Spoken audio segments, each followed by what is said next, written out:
My name is Richa Yawen, and today I'll be telling you a story called The Wizard and the Hopping Pot.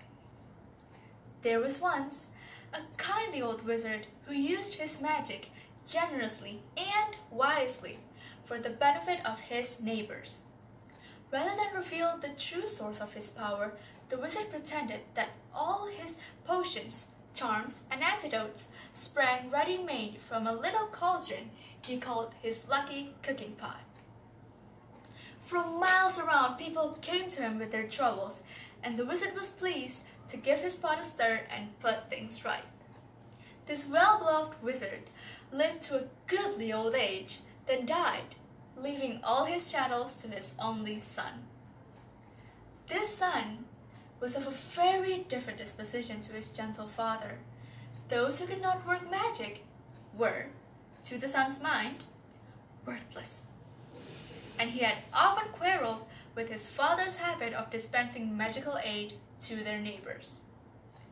Upon the father's death, the son found, hidden inside the old cooking pot, a small package bearing his name. He opened it, hoping for gold, but found instead a soft, thick slipper, much too small to wear and with no pair. A fragment of parchment within the slipper bore the words, "In the fond hope, my son, that you will never need it." The son cursed his father's age-softened mind, then threw it back into the cauldron, resolving to use it henceforth as a rubbish pail. That very night, a peasant woman knocked on the front door. "My granddaughter is afflicted by a crop of warts, sir," she told him. "Your father used to mix a special poultice in that old cooking pot."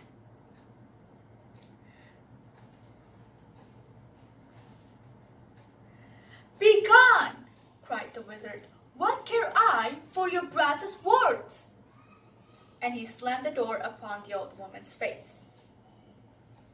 At once, there came a loud clanging and banging from his kitchen. The wizard lit his wand and opened the door, and there, to his amazement, he saw his father's old cooking pot. It had sprouted a single foot of brass and was hopping on the spot in the middle of the floor, making fearful noise upon the flagstones. The wizard approached it in wonder, but fell back hurriedly when he saw that the whole entire pot's surface was covered in warts. "Disgusting object!" he cried. He tried to firstly vanish the pot, then to clean it by magic, and finally to force it out of the house. None of his magic worked, however, and he was unable to prevent the pot from hopping after him out of the kitchen, then following him up to bed, clanging and banging loudly on every wooden stair. The wizard could not sleep all night for the banging of the worthy old pot by his bedside. And next morning, the pot insisted upon hopping after him to the breakfast table. Clang, clang, clang, went the single brass-footed pot. And the wizard had not even started his porridge when there came another knock on the door. An old man stood on the doorstep. "This my old donkey, sire," he explained. "Lost she is, or stolen, and without her I cannot take my wares to market, and my family will go hungry tonight." But the wizard...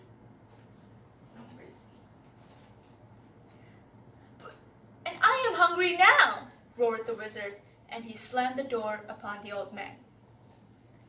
Clang, clang, clang, went the single brass-foot pot upon the floor, but now its clamor was mixed with the praise of a donkey and human groans of hunger, echoing from the depths of the pot.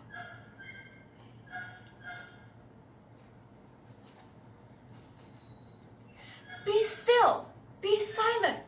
shrieked the wizard, but not all of his magical powers worked. But not all of his magical powers could quieten the worthy pot, which hopped at his heels all day, no matter where he went or what he did.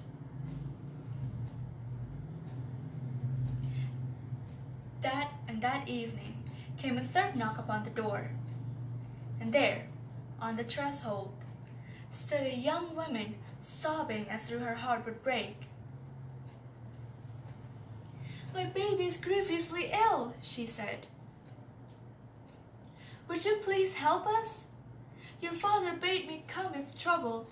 But the wizard slammed the door on her, and now the tormenting pot was filled to the brim with the salt water and slopped tears all over the floor, as it hopped and brayed and groaned and spouted more words. Though no more villagers came to seek help at the wizard's cottage for the rest of the week, the pot kept him informed of their many ills. Within a few days, it was not only braying and groaning and hopping and slopping and hopping and spouting words, it was also choking and retching, crying like a baby, whining like a dog, spewing out bad cheese and sour milk, and a plague of hungry slugs. The wizard could not eat or sleep with the pot beside him, and the pot refuses to leave, and he could not silence it or force it to be still.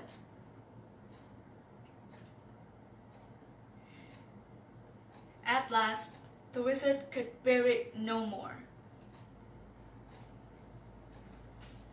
"Bring me all your problems, all your troubles, and all your woes!" he screamed, fleeing into the night, with the pot hopping along behind him, along the road to the village. "Come, let me cure you, mend you, comfort you. I have my father's cooking pot, and I shall make you well." And with the full pot still bounding along beside him, he ran up the streets and casting spells in every direction. Inside one house, the little girl's warts vanished as she slept. The lost donkey was summoned from a distant briar patch and sat down softly in its stable. The sick baby was doused in dittany and woke rosy and well.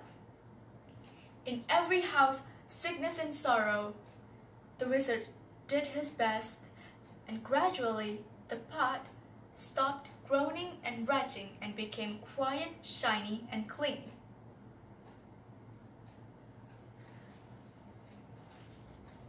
"Well, pot?" asked the trembling wizard as the sun began to rise. The pot burped out the single slipper he had thrown into it and permitted him to fit it on the brass foot. Together they set off back to the wizard's house, the pot's footstep muffled at least. But from that day forward, the wizard kept on helping the villagers like his father before him, lest the pot cast off his shoe and began to hop once more. That's the story. Thank you.